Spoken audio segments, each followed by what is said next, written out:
Сәлеметсіздер ме? Өткен видеода біз сіздермен тотығу дәрежесі және валенттілік арасындағы айырмашылықтарды талдадық. Сонымен қатар біз заттардың құрылымдық формуласы бойынша атомдардың тотығу дәрежесін табу жолдарымен таныстық. Алайда тотығу дәрежесін анықтау үшін кейде құрылымдық формуланың қажеті жоқ. Берілген зат үшін құрамындағы атомдардың тотығу дәрежелерін біз оның формуласы арқылы да анықтай аламыз. Бұл үшін бізге бірнеше ережелерді талдау керек. Бұны біз тотығу дәрежесін анықтау ережелері деп атаймыз. Және осы видеода біз сіздермен осы ережелермен танысамыз. Біріншіден, тотығу дәрежесі деп біз атомдардың иондық байланыс түзу тұрғысынан есептегендегі шартты зарядын атаймыз. Біз зат құрамындағы атомдар арасындағы барлық байланыстарды иондық байланыс деп қарастырамыз. Яғни мысалы мұнда көміртек және сутек арасындағы байланыс ковалентті байланыс, алайда біз оны иондық деп санайтын болсақ, электр терістілік айырмашылығын қолданып, біз атомдардың тотығу дәрежесін анықтай аламыз.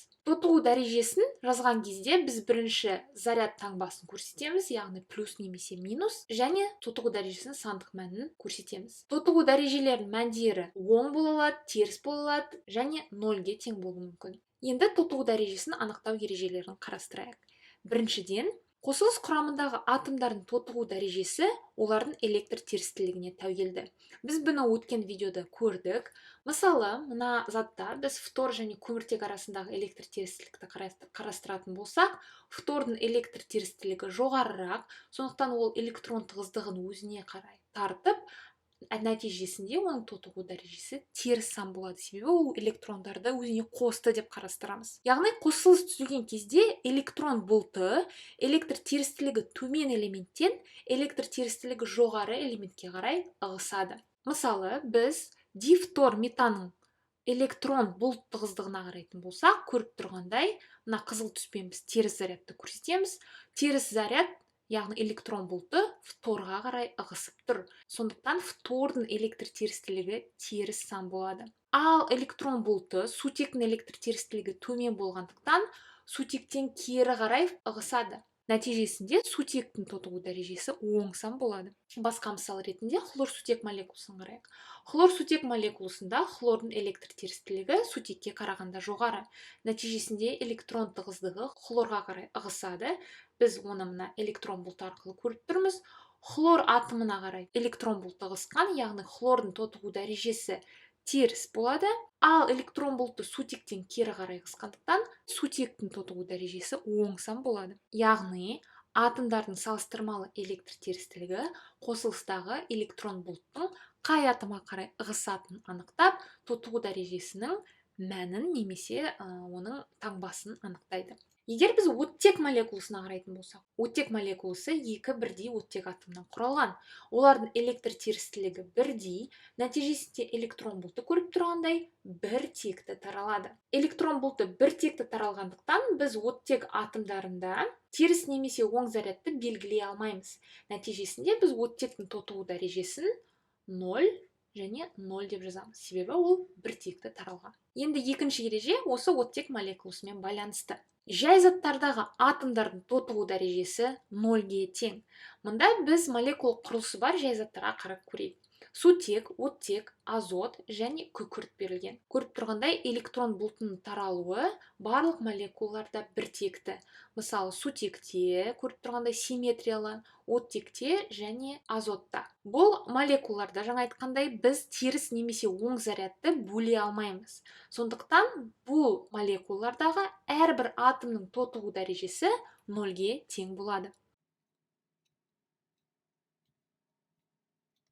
Ал күкіртке қарайтын болсақ, күкірттің көріп тұрсыңдар құрылымы кішкене басқаша, оның құрылысы басқаша болғанмен де, бұл жерде де электрон бұлты бір текті және симметриялы. Сондықтан біз әрбір күкірт атомның тотығу дәрежесін 0 деп жазамыз. Енді металдарға қарайық. Металдар, оларда жай заттар, мысалы цинк, алюминий және темірді қарайық. Олар металдық құрылымы бар заттар, яғни олардың кристалдық торы металдық деп аталады. Металдардың құрылымы басқаша болғанмен де, металдық байланыста металдардың валенттік электрондары бос болып келеді. Нәтижесінде осындай электрон бұлты барлық атомдарға, металл атомдарына ортақ таралады. Сондықтан электрондарда бұл жерде ортақ таралғандықтан біз металдардың тотығу дәрежесін 0 деп жазамыз. Яғни бұл жерде де біз электрон бұлтын былай көрсете алмаймыз, бірақ электрон бұлты біз біртекті таралады деп санаймыз. Цинктің тотығу дәрежесі 0, алюминийдің тотығу дәрежесі 0 және темірдің дәрежесі де 0 болады. Келесі ереже: сутек, оттек және фтор атомдардың тотығу дәрежелерінің абсолюттік мәні олардың валенттілігіне сәйкес келеді. Сутек, оттек және фтор олардың валенттілігі тұрақты. Сутектің валенттілігі 1, оттектің валенттілігі 2 және фтордың валенттілігі 1. Заттардың көбінде олардың тотығу дәрежесі валенттілігіне сәйкес келеді. Енді әрбір элементті бөлек қарастырып көрейік. Біріншіден сутекті қарайық. Сутек барлық қосылыстарда 1 валентті. Оның электр терістілігі көпшілік бейметалдардан кіші. Сондықтан тотығу дәрежесі +1-ге тең. Себебі ол электрондарды береді деп қарастырамыз. Мысалы, аммиак молекуласындағы азоттың электр терістілігі жоғарырақ. Сондықтан электрон бұлты сутектен азотқа қарай ығысады. Нәтижесінде сутектің тотығу дәрежесі +1 болады. Тап солай глицин молекуласына қарайтын болсақ, мұнда көміртек және сутек арасындағы байланыста электрон тығыздығы көміртекке қарай ығысады. Нәтижесінде сутектің тотығу дәрежесі +1. Тап солай оттекпен де электрон тығыздығы оттекке қарай ығысады, себебі оның электр терістілігі жоғарырақ. Нәтижесінде сутектің тотығу дәрежесі +1, мына жерде де сутектің тотығу дәрежесі +1-ге тең болады. Алайда сутек сілтілік металдар мен гидриттер түзген кезде оның тотығу дәрежесі -1-ге тең болады. Бұның себебі, егер біз сутектің электр терістілігіне қарайтын болсақ, оның электр терістілігі 2,1. Барлық бейметалдармен салыстырғанда оның электр терістілігі әрине төменірек. Алайда сілтілік немесе сілтілік жер металдар, олар мына жерде орналасқан. Электр терістілігіне қарайтын болсақ, олардың электр терістілігі сутекке қарағанда төмен. Сілтілік немесе сілтілік жер металдардың сутекпен қосылысында сутек олардан электрондарды тартып алады. Нәтижесінде сутек өзіне электронды тартып алғандықтан оның құрамында 1 электрон болды. Енді оның құрамында электрон саны 2. Енді оның электрон саны протон санына қарағанда көбірек болғандықтан оның заряды -1-ге тең болады. Сондықтан гидриттердегі сутектің тотығу дәрежесі оның зарядына тең, яғни -1-ге тең болады. Мысалы, натрий гидридін қарайтын болсақ, натрий гидридінде сутектің тотығу дәрежесі -1 болады. Литий гидридінде сутектің тотығу дәрежесі -1 болады. Кальций бұл сілтілік жер металл, оның тотығу дәрежесі де бұл жерде -1 болады. Келесі, оттектің барлық қосылыстардағы валенттілігі 2-ге тең болады. Яғни көбінесе оның тотығу дәрежесінің абсолюттік мәні 2-ге тең болады. Сонымен қатар оның электр терістілігі көпшілік бейметалдарға қарағанда жоғарырақ. Сондықтан көпшілік бейметалдар мен оның тотығу дәрежесі -2-ге тең болады. Алайда бізде бір бейметал бар, ол фтор. Оттектің фторға қарағанда электр терістілігі төменірек. Сондықтан фтор өзіне қарай электрон тығыздығын тартқандықтан оттектің тотығу дәрежесі фтормен +2-ге тең болады. Бұны мына мысалдардан қарастырып көрейік. Егер су молекуласына қарайтын болсақ, электрон тығыздығы сутектен оттекке қарай ығысады. Электрон бұлтынан көріп тұрық, теріс заряд, қызыл оттек атомында шоғырланған. Сондықтан оттектің тотығу дәрежесі бұл жерде -2-ге тең. Алайда біз оттек фторидіне қарайтын болсақ, электрон тығыздығы фтор атомдарына қарай шоғырланған және электрон тығыздығы оттектен кері қарай ығысып тұр. Сондықтан фтормен қосылыстарда оттектің тотығу дәрежесі +2-ге тең болады. Алайда оттектің пероксидтермен тотығу дәрежесі -1-ге тең. Яғни бұл жерде оның тотығу дәрежесі валенттілігіне сәйкес келмейді. Пероксидтер деп ROOR құрылысы бар заттарды атаймыз. Бұл жерде осындай оттек көпірін көріп тұрмыз. Жаңа айтқандай, оттек әрқашанда 2 валентті. Яғни оның бір байланысы, мысалы, сутекпен, екінші байланысы көріп тұрсыңдар оттекпен. Нәтижесінде электрон тығыздығы сутектен оттекке қарай ығысады. Сутектен оттекке қарай ығысады. Алайда мына оттек арасындағы электрон тығыздығы бір текті таралады. Яғни оттек атомдары тек қана сутектен электронды тартып алады деп қарастырсақ, оның әрбір атомының тотығу дәрежесі -1-ге тең болады. тап солай метил пероксидіне қарайық. Метил пероксидінде де электрон тығыздығы метил тобынан оттекке қарай ығысады. Ал мына екі оттек арасында электрон тығыздығы көріп тұрсыңыздар, бір текті таралып тұр. Сондықтан әрбір оттектің тотығу дәрежесі бұл жерде -1-ге тең. Сонымен оттек барлық қосылыстарда негізінен -2, фтормен тотығу дәрежесі +2-ге тең болады, және пероксидтерде оттектің тотығу дәрежесі -1-ге тең болу керек. Келесі бұл фтор. Фтор барлық қосылыстарда бір валентті болып келеді. Фтор электртерістілігі ең жоғары элемент болғандықтан, оның тотығу дәрежесі әрқашанда -1-ге тең. Барлық қосылыста көріп тұрсыңыздар, теріс заряд электрон бұлты фтор атомдарында шоғырланған. Яғни мына жерде фтор бізде. Фтор сутек молекуласында міне фтор, және дифтор метанда көріп тұрсыңыздар, фторға қарай ығысып тұр. Яғни барлық осы қосылыстарда фтордың тотығу дәрежесі -1-ге тең болады. Келесі ереже металдарға байланысты. Металдар жай зат болып келгенде, олардың тотығу дәрежесі әрине 0-ге тең болады. Алайда басқа атомдар мен металдар негізінен иондық байланыс құрайды. Тотығу дәрежесін анықтаған кезде біз барлық байланыстарды иондық деп қарастырғандықтан, металдардың тотығу дәрежесі олардың қосылыстарында зарядтарына сәйкес келеді, яғни иондардың зарядтарына сәйкес келеді. Мысалы, сілтілік металдар бұл бірінші А тобына жатады. Олардың иондық қосылыстардағы заряды 1+ге тең болады. Сондықтан қосылыстардағы тотығу дәрежесі зарядына сәйкес +1-ге тең. Тап солай осы топқа біз күмісті жатқыза аламыз. Күмістің иондық қосылыстардағы заряды 1+, сондықтан тотығу дәрежесі де +1-ге тең болады. Мысалы, натрий фторидін алатын болсақ, натрий бұл сілтілік металл, бірінші А тобында орналасқан, сондықтан тотығу дәрежесі +1-ге тең. Тап солай литий хлоридінде литий бұл сілтілік металл, сондықтан оның тотығу дәрежесі де +1-ге тең болады. Күміс, жаңа айттық, біз осыны топқа кіргізе аламыз, оның тотығу дәрежесі +1 болады, және цезий правитінде цезий сілтілік металл болғандықтан тотығу дәрежесі +1-ге тең болады. Келесі сілтілік жер металдар, бұл екінші А тобына жататын металдар, және мырыш иондық қосылыстардағы заряды 2+ге тең. Сондықтан олардың қосылыстағы тотығу дәрежесі зарядына сәйкес +2-ге тең болады. Мысалы, магний сульфатын алатын болсақ, бұнда магний екінші А тобына жататын металл, сондықтан тотығу дәрежесі +2-ге тең болады. Кальций хлориді сілтілік жер металл, тотығу дәрежесі +2. Барий карбонаты сілтілік жер металл, екінші А тобында орналасқан, тотығу дәрежесі +2 болады. Және жаңа айтқан, мырышты біз осы топқа жатқыза аламыз, оның да тотығу дәрежесі +2-ге тең.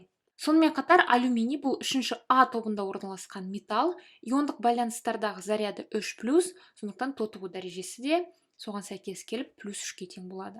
Мысалы, алюминий хлоридінде алюминий +3, алюминий гидроксидінде +3-ге тең болады. Сонымен қатар моноатомды иондар үшін атомның тотығу дәрежесі ионның зарядына тең болады. Мысалы, хлорид ионын қарайық, темір 3+ ионын қарайық, және күкірт 2-. Бұл бізде иондар. Иондардың зарядын жазған кезде біз бірінші санды жазамыз, сосын таңбасын жазамыз. Бұл тотығу дәрежесінің арасындағы айырмашылық. Енді бұл иондар, және олар моноатомды иондар, яғни бір ғана атомнан құралған. Сондықтан олардың тотығу дәрежелері бұл жерде зарядтарына сәйкес келеді. Мысалы, хлоридтегі хлордың заряды -1, оның тотығу дәрежесі -1-ге тең болады.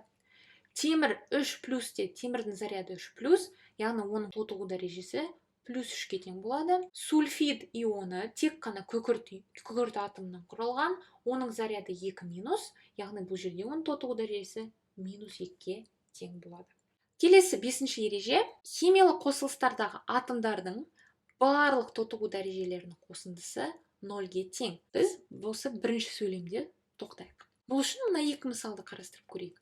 Мына жерде бізге азоттың 4 валентті оксиді берілген, және азот қышқылы берілген. Егер біз әрбір атомның тотығу дәрежесін анықтағымыз келсе, біз оттектің барлық қосылыстарда -2-ге тең екенін білеміз. Мен мына жерге -2 деп жазамын. Алайда азоттың тотығу дәрежесін біз анықтай алмаймыз, себебі біз ережелерді еске түсіретін болсақ, азотты біз қарастырған жоқпыз. Сондықтан азоттың тотығу дәрежесі бізге белгісіз. Бірінші мен әрбір атомның тотығу дәрежесін жазып аламын. Оттектің әрбір атомның тотығу дәрежесі -2. Барлық атомдардың тотығу дәрежесін табу үшін біз оның тотығу дәрежесін атом санына көбейтеміз. Яғни азот 4 валентті оксидінде оттектің 2 атомы бар. Сондықтан -2-ні 2-ге көбейтетін болсақ, бізде -4 шығады. Химиялық қосылыстардағы атомдардың барлық тотығу дәрежелерінің қосындысы 0-ге тең болады. Яғни бұл жерде барлық азот атомдарының тотығу дәрежесін оттек атомдардың тотығу дәрежесіне қосқан кезде 0 шығу керек. Бұл 0 болу үшін азоттың тотығу дәрежесі +4-ке тең болу керек. Себебі +4 пен -4-ті бір-біріне қоссақ 0 шығады. Бізде тек қана бір азот атомы бар, сондықтан әрбір азот атомының тотығу дәрежесі +4-ке тең болады. Бұл жерде азоттың тотығу дәрежесі +4, оттек атомдардың тотығу дәрежесі, әрбір атомның тотығу дәрежесі -2. Тап солай азот қышқылын қарастырайық. Біз сутектің тотығу дәрежесін білеміз. Сутек әрқашанда +1, гидридтерден басқа бұл гидрид емес, сондықтан оның тотығу дәрежесі +1. Оттектің тотығу дәрежесі бұл жерде -2. Енді барлық атомдардың тотығу дәрежесін қарастырамыз. Бізде тек қана сутектің бір атомы бар, сондықтан +1 деп жазамыз. Оттектің 3 атомы бар, сондықтан -2-ні 3-ке көбейткенде -6 болады. Енді біз барлық осы тотығу дәрежелерді қосқан кезде бізде 0 шығу керек. 0 шығу үшін біз көріп тұрмыз, бізде -6 бұл жерде, +1, яғни -6-ны бейтараптандыру үшін бізге мына жерге +5 керек. Себебі +5, +1 бізге +6-ны береді, -6-мен бірге бұл бізге 0-ге тең болады. Азоттың тек қана бір атомы бар, сондықтан оның тотығу дәрежесі бұл жерде +5-ке тең болады. Сутектің тотығу дәрежесі +1, азоттың тотығу дәрежесі +5, және әрбір оттек атомның тотығу дәрежесі -2. Енді екінші сөйлемге қарайық. Полиатомды иондарда атомдардың барлық тотығу дәрежесінің қосындысы ионның зарядына тең болу керек. Бұл үшін біз фосфат ионына қарайық және сульфат ионына қарайық. Бұл жерде мен кішкене басқа әдіс қолданамын. Фосфат ионына қарайтын болсақ, фосфат ионы фосфор және 4 оттек атомдарынан құралған, және оның заряды 3-. 3- дегеніміз бұл барлық фосфат ионының заряды. Яғни бұл жерде біз оттектің тотығу дәрежесін білеміз, -2-ге тең болады. Алайда біз фосфор атомының тотығу дәрежесін білмейміз, оны мен X деп жаза аламын. 5-ші ережеге сәйкес, полиатомды иондарда барлық атомдардың тотығу дәрежелерінің қосындысы ионның зарядына тең болу керек. Яғни бізде фосфордың бір атомы бар, мен оны X деп жазып аламын. Оттектің 4 атомы бар, оны қосамыз. 4 атомын көбейтеміз, әрбір оттектің тотығу дәрежесі -2. Және осы барлық қосынды бізде -3-ке тең болу керек. Бұл фосфат ионының заряды. Енді осы теңдеуді шығаратын болсақ, X -8 бізде -3-ке тең, осыдан X тең болады 5-ке, яғни +5-ке. Фосфат ионындағы фосфордың тотығу дәрежесін +5 деп жазып аламыз. Тап солай сульфат ионына қарайық. Сульфат ионының заряды 2-. Бұл жерде біз күкірттің тотығу дәрежесін білмейміз. Оттектің тотығу дәрежесі -2-ке тең болады. Барлығын қосатын болсақ, бізде күкірттің бір атомы бар, сондықтан тек қана X деп жазамыз. Қосамыз, 4 көбейтеміз -2-ге, және олардың қосындысы сульфаттың зарядына тең болады, яғни -2-ге. Теңдеуді шығаратын болсақ, X -8 тең болады -2-ге, осыдан X тең болады 6-ға. Яғни күкірттің тотығу дәрежесі +6. Бұл жерде сіз осындай теңдеу құру әдісін мына NO2 және HNO3 молекулаларына да қолдана аласыз. Әрбір әдістің принципі бірдей. Біз атомдардың барлық тотығу дәрежесін қосу керекпіз. Егер бұл бейтарап қосылыс болса, олардың тотығу дәрежелерінің қосындысы 0-ге тең болады. Ал бұл ион болса, полиатомды ион, барлық тотығу дәрежелерінің қосындысы ионның зарядына тең болады. Енді келесі мысалдарды шығарып көрейік. Берілген заттардың құрамындағы атомдардың тотығу дәрежесін анықтайық. Бірінші бізге фтор 2 молекуласы берілген. Фтор 2 бұл біріншіден жай зат, себебі тек қана фтор атомдарынан құралған. Екінші ережеге сай, жай заттардағы әрбір атомның тотығу дәрежесі 0-ге тең болады, себебі электрон тығыздығы 2 атом бойынша біртекті таралады. Келесі бұл калий бихроматы. Біріншіден калийді қарайық. Калий бұл сілтілік металл. Сілтілік металдардың тотығу дәрежесі әрқашанда плюс 1-ге тең болады, себебі калий бірінші топта орналасқан. Оттектің де тотығу дәрежесін біз білеміз, алайда хромның тотығу дәрежесін біз қарастырған жоқпыз. Сондықтан бұл үшін 5-ші ережені қолданып көрейік. Калийдің әрбір атомның тотығу дәрежесі плюс 1, оттектікі минус 2. Енді оның атом санына көбейтейік. Яғни бізде 2 атом калий бар, бұл плюс 2-ге тең болады. 7 атом оттек бар, 7-ні минус 2-ге көбейтетін болсақ, минус 14 шығады. Бұл бізде өзара электр бейтарап қосылыс, сондықтан тотығу дәрежелерінің қосындысы 0-ге тең болу керек. Бұл 0-ге тең болу үшін, мына хром атомдардың барлық тотығу дәрежесі плюс 12-ге тең болу керек. Себебі 12-ге 2-ні қосатын болсақ, бізде плюс 14 болады, және оттек бізде минус 14. Плюс 14 минус 14 бізге 0-ді береді. Енді бізде хромның 2 атомы бар, сондықтан плюс 12-ні 2-ге бөлетін болса, плюс 6 шығады. Яғни хром атомдардың тотығу дәрежесі бұл жерде плюс 6. Келесі натрий сульфиді. Тап солай, біз натрийдің тотығу дәрежесін білеміз, бұл сілтілік металл плюс 1-ге тең. Оттектің тотығу дәрежесі минус 2-ге тең. Алайда біз күкірттің тотығу дәрежесін білмейміз. Жазып аламыз. Әрбір натрий атом тотығу дәрежесі плюс 1, оттектікі минус 2. Натрийдің 2 атомы бар, сондықтан плюс 2 деп жазамыз. Оттектің 3 атомы бар, 3-ті минус 2-ге көбейтетін болса, минус 6. Барлық қосындысы 0-ге тең болу үшін, көріп тұрмыз бізде минус 6, яғни бізге плюс 6 керек 0 болу үшін. Плюс 6 болу үшін, күкірт атомның тотығу дәрежелері плюс 4-ке тең болу керек. Сонда бізде көріп тұрмыз плюс 6, оттек минус 6 бізге 0-ді береді. Күкірт тек қана бір атомы бар, сондықтан оның тотығу дәрежесі плюс 4-ке тең болады. Бұл жерге плюс 4 деп жазамыз. Келесі магний. Магний бұл металл, ол жай зат көріп тұрмыз, сондықтан оның тотығу дәрежесі 0-ге тең болады. Келесі темір 3 валентті оксидін қарайық. Бұл жерде біз оттектің тотығу дәрежесін білеміз, минус 2. Алайда темірдің тотығу дәрежесі бізге белгісіз. Қайтып жазып аламыз. Оттектің тотығу дәрежесі минус 2. Темірдікін біз білмейміз. Минус 2-ні 3-ке көбейтетін болсақ, бізде минус 6 бар. 0 болу үшін темір атомдардың барлық тотығу дәрежелері плюс 6 болу керек. Бізде темірдің 2 атомы болғандықтан плюс 6-ны 2-ке бөлеміз. Сонда плюс 3 шығады. Темір атомның тотығу дәрежесі плюс 3-ке тең. Келесі калий хлораты. Калий сілтілік металл, тотығу дәрежесі плюс 1, оттек минус 2, хлор бізге белгісіз. Жаза аламыз. Бізде бір атом калий бар, сондықтан плюс 1-ді 1-ге көбейткенде плюс 1 шығады. Оттек бізде минус 2, және оның 3 атомы бар. Минус 2-ні 3-ге көбейтетін болсақ, минус 6 шығады. Тотығу дәрежелерінің қосындысы 0-ге тең болу керек. 0-ге тең болу үшін минус 6-ға бізге плюс 6 керек. Бұл плюс 6 болу үшін хлордың тотығу дәрежесі плюс 5 болу керек. Себебі 1 мен 5-ті қосатын болсақ плюс 6 болады. Мына жерде минус 6 болады. Хлордың тек қана бір атомы бар, сондықтан оның тотығу дәрежесі плюс 5 болады.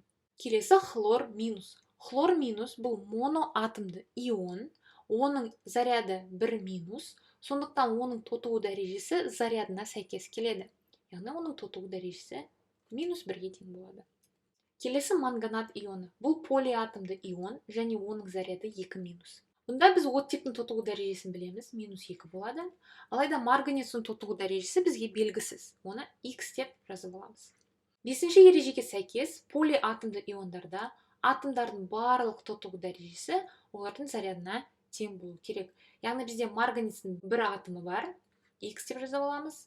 Қосамыз оттектің 4 атомына, және оны көбейтеміз оның тотығу дәрежесіне. Бұл тең болады манганат ионының зарядына, яғни 2 минус. Бұл теңдеуді шығаратын болсақ, X бізде 6-ға тең, яғни плюс 6. Сондықтан марганецтің тотығу дәрежесі плюс 6 деп жазып аламыз. Келесі алюминий 3+. Алюминий 3+ бұл моноатомды ион, және оның заряды 3+. моноатомды иондарда атомның тотығу дәрежесі осы ионның зарядына сәйкес келеді. Яғни алюминийдің тотығу дәрежесі +3-ке тең болады. Келесі мырыш сульфаты. Мырыштың заряды әрқашанда 2+, сондықтан тотығу дәрежесі +2-ке тең болады. Оттектің тотығу дәрежесі -2, күкірттің тотығу дәрежесін 5-ші ереже арқылы табайық. Цинк тотығу дәрежесі +2, және бізде тек қана бір атомы бар, +2 болады толық тотығу дәрежелері. Оттектің әрбір атомның тотығу дәрежесі -2, 4 атом болғандықтан 4-ке көбейтеміз, -8 болады. Осының барлық қосындысы 0-ге тең болу үшін, -8-ге бізге +8 керек. +8 болу үшін күкірттің тотығу дәрежесі +6-ға тең болу керек. 2-ні 6-ға қосатын болсақ, 8-ді береді. Күкірттің тек қана бір атомы бар, сондықтан ол +6, тотығу дәрежесі нәтижесінде +6-ға тең. Келесі бізде арсенат ионы. Мына жерде менде қате кеткен, бұл жерде 3- болу керек. Арсенат ионның заряды 3-. Бұнда біз оттектің тотығу дәрежесін білеміз, -2-ке тең. Және мышьяктың тотығу дәрежесі бізге белгісіз. 5-ші ережені қолданып, бізде мышьяктың тек қана бір атомы бар. Оттектің 4 атомы көбейтеміз -2-ге, және ол осы толық зарядына тең болу керек, яғни -3-ке. Осы теңдеуді есептесек, X бізде 5-ке тең, яғни +5. Мышьяктың бұл жердегі тотығу дәрежесі +5-ке тең болады. Сонымен осы видеода біз атомдардың тотығу дәрежелерін анықтау ережелерімен таныстық.